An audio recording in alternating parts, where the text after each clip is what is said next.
Hey everyone, it's an exciting day. It is our expert series. It is Wednesday, and you know what that means. That means we bring back Anna Kelly. How you doing, Anna?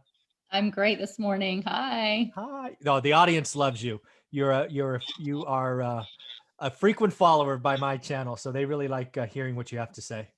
Thank you so much. I absolutely love coming on and being able to bring value and just make a difference in people's lives. And that's what you do every day. So thank you for always having me as your guest every week. Yeah, and I think today's going to be an interesting one. We're actually going to tackle two topics in two distinct videos. And the first one is, you know what? Let's say we get invited to speak in front of a class of high school seniors. What kind of messages would either of us give? And it turns out we both have been afforded that opportunity here recently. So let's talk about it and why that is so important to us. Sure. Yeah, it's so interesting, but I hear so many people say once you get started in real estate and you have that passive income coming from owning rental property in specific, is I just wish I got started sooner. Everyone says that. And I wish that I had known about passive income and a different way than just the standard American dream of, go to school, get a degree, work for somebody for 40 years, and hopefully one day have enough to retire. So there's very little education. And as we've talked about before, not only no education at the high school and college level, but I went through all my financial advisory training and learned all about retail, investments and never learned a single thing about real estate. So it's just not talked about enough. And if we can change that and make a difference in the lives of those that are much younger getting started so that they can kind of see, the rich dad, poor dad, passive income, changing myths of money as a real option to what they're going to be told in high school and college. I think that's a real opportunity and could be a real blessing to them. Yeah, it's been amazing. I've had the luxury of talking, or not in front of, I guess it's virtual now, right? Everything's virtual these days, but talking to high school seniors, and a couple of things have struck me about it. One is more and more of them know about financial independence, right? The FIRE movement, or maybe they know about entrepreneurship from Gary Vee, right? And I try to think back again, it's been decades since I was in high school, but I try to think back and go, I wasn't thinking about that. That wasn't, I mean, I was like, I'm going to get a good education and go get a job and, make a lot of money. That's how I was programmed. Yes. And I'm seeing in my conversations, I guess they're Gen Z now in high school, I think. They are certainly, not all of them, but more than I expected, really get the FIRE movement, financial independence, retire early. They're not really sure what it means. They know the moniker, but yeah, entrepreneurship is, side hustle, whatever language you want to put on it, Yes. is a topic of discussion. And they dove into that, which was inspiring, I guess. That's awesome. That's awesome. Yeah. So when you get in front of them, right, what are the kind of concepts you want to talk about, engage them? Um, Yeah, and again, it's so important. I think it's so important to get them to just think about it because I wasn't as a 18-year-old. Yeah. So, this is totally off the cuff. So let's Yeah. just throw out some ideas. But, I think one thing is you've really got to, from a very young age, learn to master money or money will master you. Oh, there you If go. you do not understand how to budget your money, set aside money for things that you want to save for the future, and also set aside money to be able to invest and really just get a control of your spending, living below your means while you're working to expand your means, you will struggle like most people who have chased after the American dream because your money always runs out faster than what you spend it. So you've Yeah. got to learn how to really master the art of budgeting, living below your means so that you understand money and you can then save enough to start expanding your means. Yeah, the big one for me right out of the gate. And again, I try to relate back because it's I'm Generation X, my daughter's millennial, and now I'm talking to Gen Z, right? So the gap in age is large. So I do Yeah. my best. But the concept I really want to start with them is I want them to realize the rat race is real, right? And I believe the rat race starts when you leave school, whether you graduate or quit school, whether it's high school, college, master's, PhD, whatever that is. Uh, When you finally leave school, either by choice or by graduation, the rat race is begun.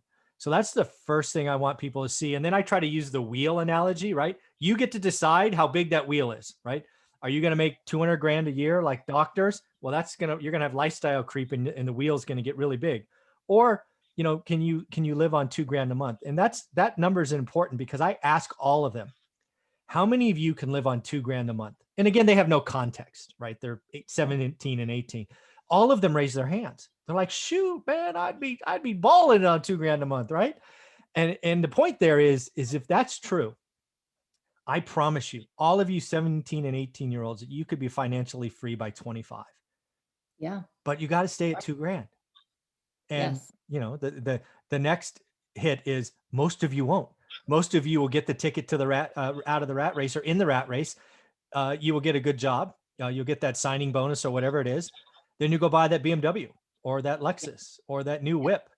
And then you'll upgrade your apartment, and then you'll do this. And then suddenly your car insurance is higher and you got to get a new phone. And suddenly the rat race has got you, and now you're in it. Congratulations. And what people don't realize is we think, okay, this car is only $300 a month or $400 a month, but then you have, dies and you need another one, or this house is only X number of dollars a month. And people don't realize, unless they're doing what they absolutely love every single day, which most people are not. We can talk about that in a second. But unless you're doing what you absolutely love, if at the point that you have a family, you do not want to be a slave to a job where you have to work 50, 60 hours a week. And what happens is the more things that we say, I want this badly enough, I'm going to spend the money for it. It's not just the price tag. It's the trade-off of your time for the dollars to pay it. And we don't think about, am I willing to work an extra 4 hours a week to pay for this car that's going to keep me that 4 hours a week from being able to go boating with my friends? And so you've got to always think about this, everything you purchase. Do I want this badly enough that I'm willing to be a slave to my job, to work that much harder, have to figure out how to make that much more money in order to buy that item? And we don't think about that. We're given credit cards. I know back in high school, and again, I'm Gen X, it's been 30, almost 30 years since I've graduated. But, I was getting credit card offers while I was a senior in high school. You need your first new car. Congratulations, you just graduated. Oh, here's cards for this and cards for that. And then, oh, you've graduated college. It's time to buy a house. We'll give you a low rate. So we're always being thrown all these shiny objects that we think, oh, we deserve this. And this is just the next path in this American dream. I go to school, I got my degree, then I get the car I want and the house I want.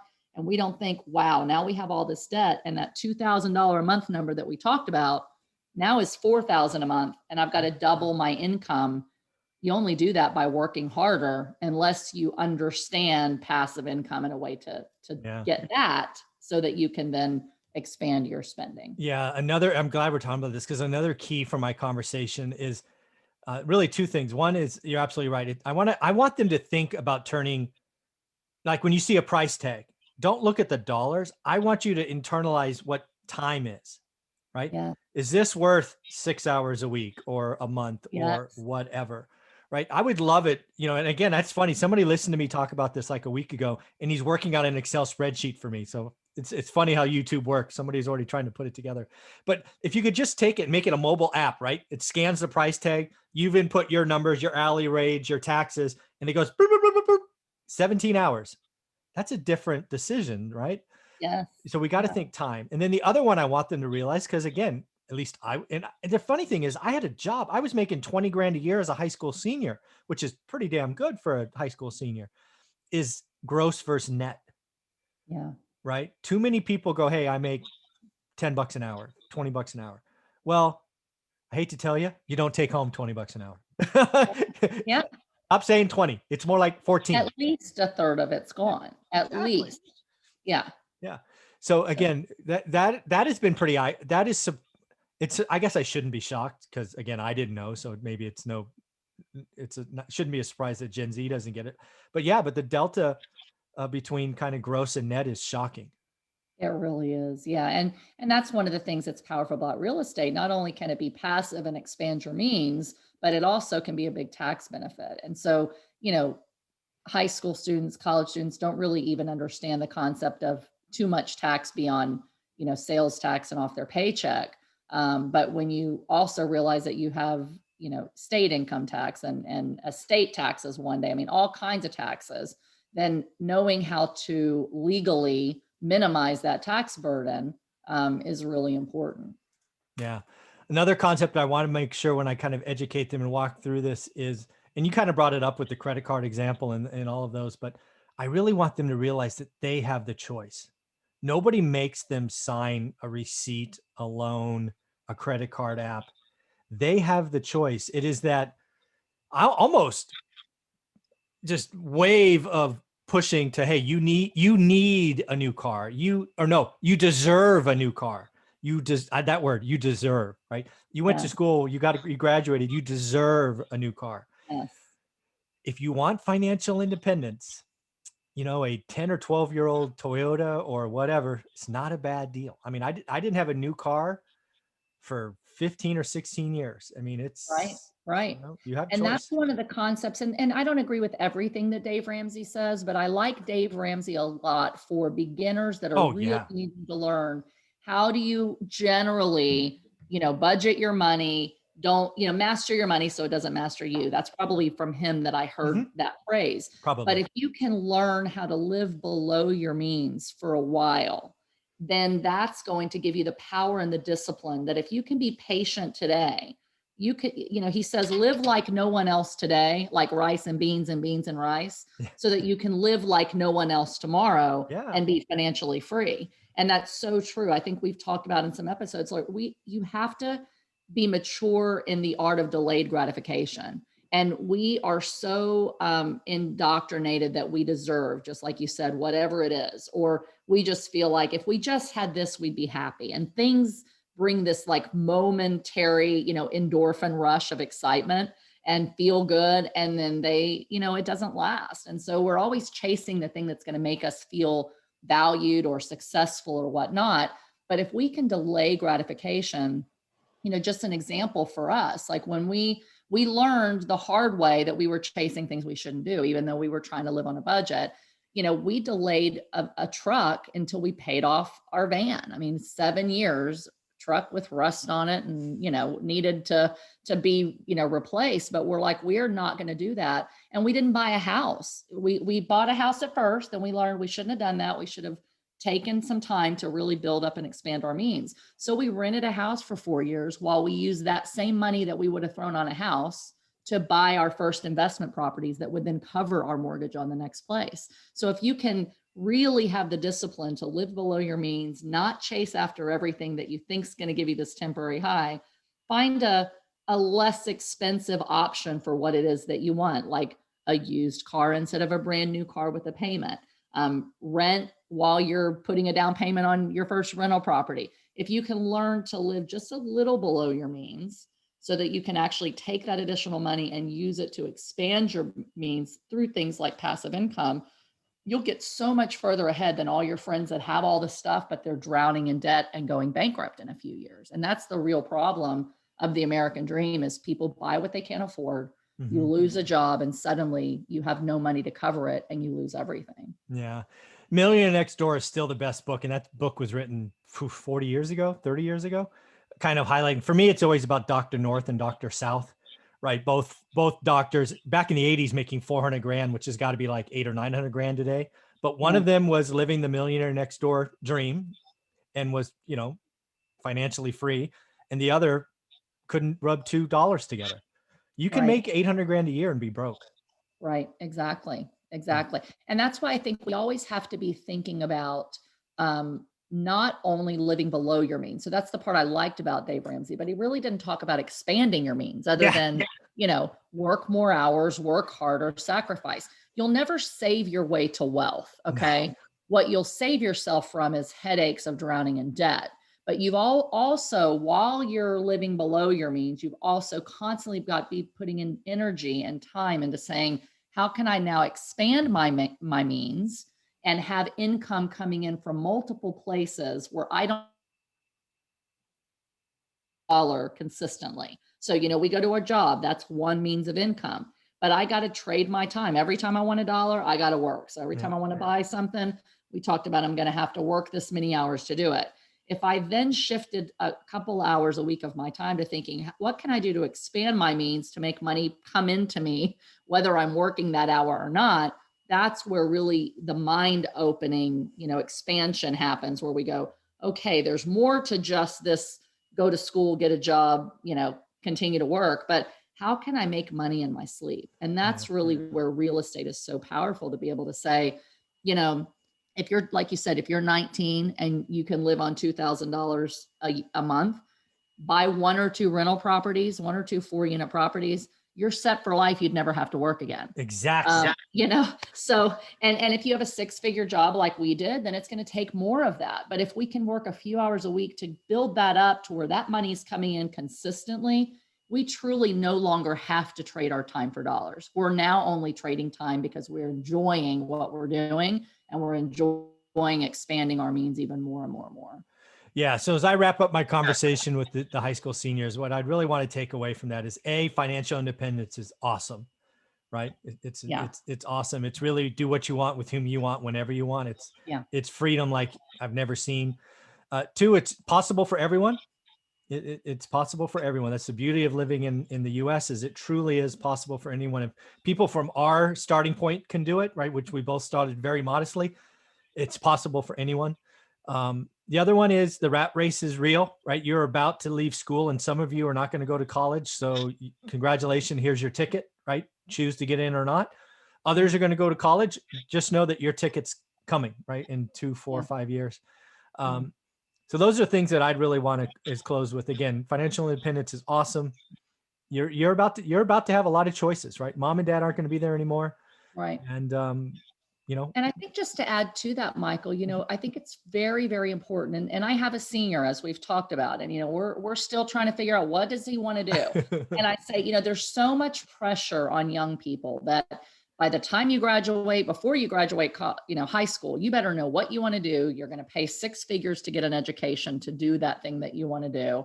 And there's so much pressure to have it all figured out. And sometimes it takes us some time to grow into who we're meant to become, and what to even experience enough things that we know, do we really like what we think we want to do, or do we not? And what I find is, when I was in the corporate world, I kid you not, probably 70 to 80% of the people there were doing something different than what their degree was in. Oh And yeah, so easy. Yeah. I tell high school students, and I've talked to my son about, if you don't have a certain passion that you were just made to do this. Like, some people come out, they're like, I've been wanted to be a teacher or a nurse or a vet my whole life.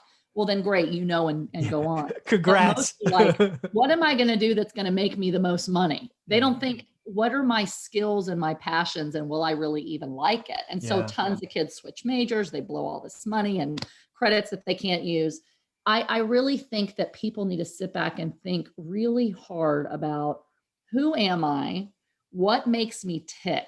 What am I really good at? What are my skills? But what am I passionate about? What do I love to do?